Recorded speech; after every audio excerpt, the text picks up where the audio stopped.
Now let's talk about how the best students structure their days. Turns out there are great studies on this.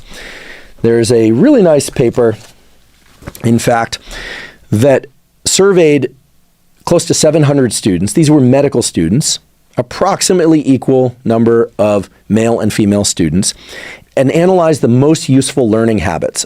That is, the learning habits associated with the most successful students. Now, anytime you do a study like this where people take surveys, there's always the issue of causality. In fact, we can pretty much set aside any possible causality. For instance, I'm about to tell you that the very best performing students tend to study for about 3 or 4 hours per day.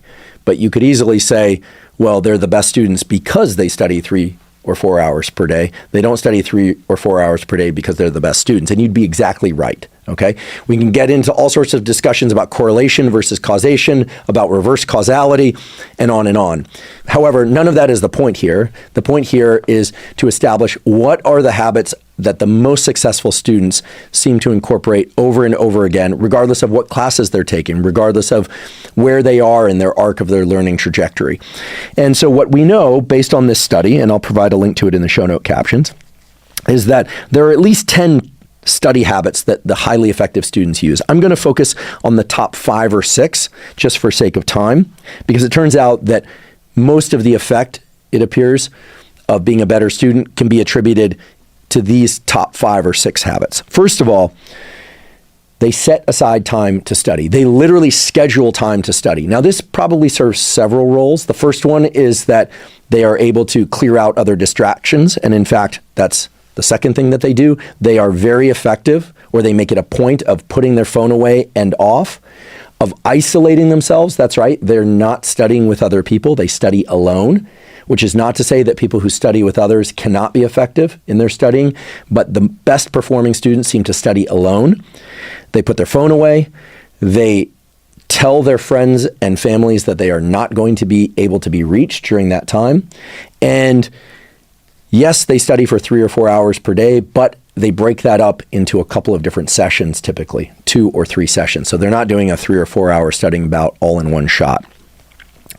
So they're managing their time, they're eliminating distractions, and they're studying for a consistent amount of time, at least 5 days per week. Okay, presumably they're taking some weekends off, although that wasn't made clear from this paper.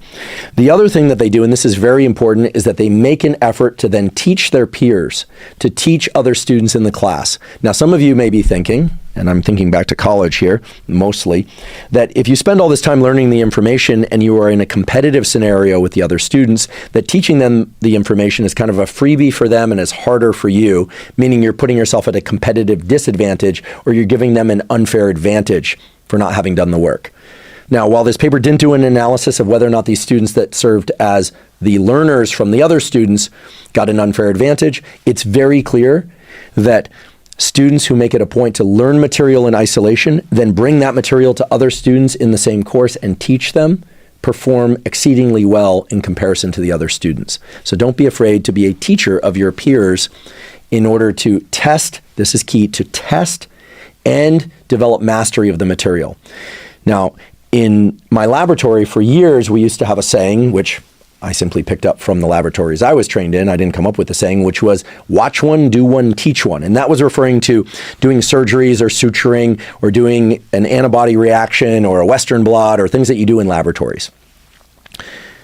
Watch one, do one, teach one. Watch one, do one, teach one, of course, should be reserved to anything where no one's going to be put in danger by the watch one, do one, teach one procedure, right? Some procedures, especially in laboratories, can be dangerous given the materials you use, etc. And of course, today we're talking about learning and studying generally. So provided it's safe, watch one, do one, teach one is an excellent means to learn, that is to study new material, to develop proficiency and even mastery. And over time, perhaps even virtuosity. We'll return to that later, those distinctions. So going back to this idea that the best students set aside time, they designate time to study alone without distractions, that is sure to help them anchor their focus and attention. They know that they're going to need to use their focus and attention during that time. And we know with absolute certainty that focus and attention are a limited but renewable resource in the human brain. The longer you're awake, the more is the buildup of a molecule called adenosine in your brain and body. It makes you sleepy. It makes it harder to focus. When you sleep, adenosine levels are pushed down again. You're able to focus again. You feel more alert. You can think of adenosine as limiting your attentional budget, which is not to say that some people don't study best in the afternoon or in the evening or even late at night, right? I recall times during university when I'd study between the hours of 10 p.m. and 2 a.m. I don't do that any longer, but scheduling time where you know you're going to need to be focused and attending is perhaps one of the most important things toward being able to focus and attend to the material. Now, if you're taking courses, you probably are going to be a slave to the timing of the courses. You aren't going to be able to tell the instructor, okay, listen, I want you to do this course at 3 p.m. because that's when you learn best, or at 8 a.m. because that's when you happen to be able to attend best. However, to the extent that you have any control over the time in which you're going to study, keeping that at a regular time or times, perhaps 1 block early in the day, 1 block later in the day, perhaps 2 blocks early in the day, and so on, is going to be beneficial. It turns out that's also supported by the research literature, that the brain, just like with its sleep-wake cycles that entrain to a regular schedule, that is, your brain and body get used to being active and inactive at particular times based on your exposure to sunlight, your exposure to activities, your social rhythms, etc. If you regularly, meaning for the course of about 3 days, make it a point to focus and study at particular times. Again, pulling your attention back. It's not an automatic process, but pulling your attention back to a specific location, perhaps on a page or that you're listening to in a lecture. Your body and brain will start to entrain to that rhythm such that you will be able to focus and attend better simply by virtue of the regularity of the timing of the exposure to the material. Okay, so you probably need about 2 or 3 days to break into a regular schedule of focusing and attending and studying at a given time or times. Allow yourself that transition period, but then make it a point to schedule those times to study. Set aside your phone. Tell people you're going offline. Turn off the Wi-Fi if you need to or have to. You may need it for your studying. I don't know. Depends on what you're studying. But limit distractions at all costs and learn to just focus on the material.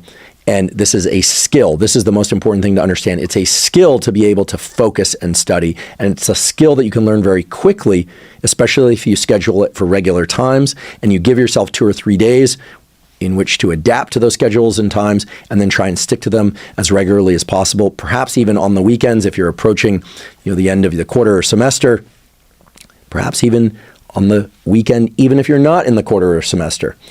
Keeping those regular times will entrain your nervous system to study and learn at its best at those particular times. There's one other point that I wanted to pass along from this really nice study on the study habits of highly effective medical students that I've been referring to. And that is when one examined, or these people were asked about their motivation for studying, the best performing students had an interesting answer. They had a very long-term understanding of how, or belief rather, about how their success in medical school would impact their family, how it would impact their life arc, how it would change them. And they weren't particular about the ways in which it would change them or their family. In fact, it was a rather broad, abstract, aspirational way of thinking about their study efforts. So what I like so much about this paper is that in addition to having a fairly large sample size, close to 700 students that were evaluated, and yes, it's purely, self-report and this kind of thing, nonetheless, it bridges the two extremes of studying and learning. It gets right down into the nitty-gritty of how long they study, when they study, the things they do to limit distraction that we just discussed. But it also gets to their underlying psychological motivations and the thing that they use in order to pull them forward through their study efforts. Perhaps especially when their desire is waning or their level of fatigue is increasing. I don't know that, I'm speculating here. But this is this aspirational component of going to medical school, which it turns out in the country in which this study was done, only very, very select few of the very best students are able to achieve that. And they have to learn the information in a different language altogether, which is incredible. I always marvel at that. I have friends that did their PhD thesis in Italy. They're Italian by birth.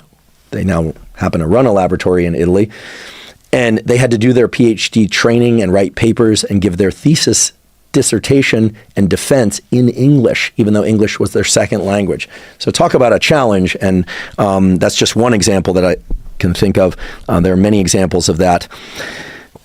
These students that I'm referring to in this study are not necessarily constantly thinking about how their efforts will transform themselves and their families, but they certainly were able to report what it was specifically that they are seeking, what they're aspiring to, besides just trying to do as well as they can getting into and through medical school.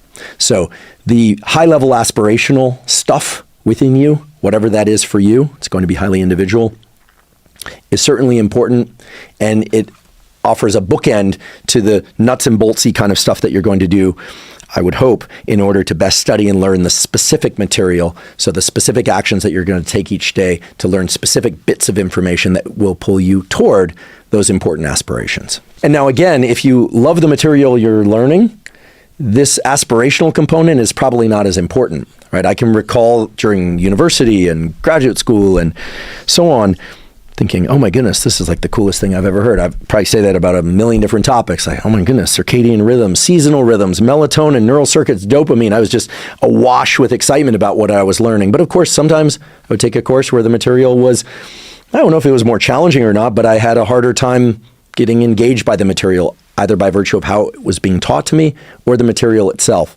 So the ability to attach to some aspirational goal to pull you through can be very valuable. You're not going to love every topic you have to learn. However, I will say that, at least in my experience, some of the courses that I look back on most fondly are the courses that I struggled with the most. And in fact, that's the basis of the next and easily one of the most important studying tools. So a key theme in all of the excellent literature, that is the peer-reviewed research on how best to study, is that studying that feels challenging is the most effective. I know nobody wants to hear this. Everyone wants to hear about flow. Everybody wants to hear about information just sinking into their brain by osmosis. I think it was a Garfield cartoon where he talked about learning by osmosis. There's this very cute real-world video of a kid in a classroom. I believe it's in China, where he's taking the book and he puts it on his head. Maybe I can find this clip, and he's just kind of like trying to wash it into his brain. It's super cute clip, but guess what? That doesn't work. I mean, it works to put the book on your head. It doesn't work to, it's not going to get the information into your brain. Perhaps someday there will be ways to rapidly download information into neural circuits. Right now, we've known for hundreds, if not thousands of years, that effort is the cornerstone of learning. So I know there are probably some groans about that. I know some of you perhaps were hoping that today I was going to tell you how to study so that studying wasn't painful. I think I can accomplish that by the end of today's episode. But in order to do that, let's take another quiz. Can you name or list off in your mind 3 tools that the most effective students have been shown to use? I can think of limiting distraction by virtue of putting away phones and telling others you won't be in contact with them. 2, and I'm getting these out of order, I realize, is to isolate, to study alone. And the 3rd that I can recall is to teach others in the same course. Okay, you can probably think of a few others. Now, why are we taking these silly little quizzes? Well, turns out they're not so silly when one considers that hopefully you'll remember the information from today so that you don't have to listen to it over and over again. But that if ever there was a strongly research-supported tool in the literature, in the peer-reviewed literature about how students can learn information better, it's testing. And I know, we think of tests as a way to evaluate our knowledge, but it turns out that testing is one of the best ways to build our knowledge, to retain our knowledge, and again, to offset forgetting.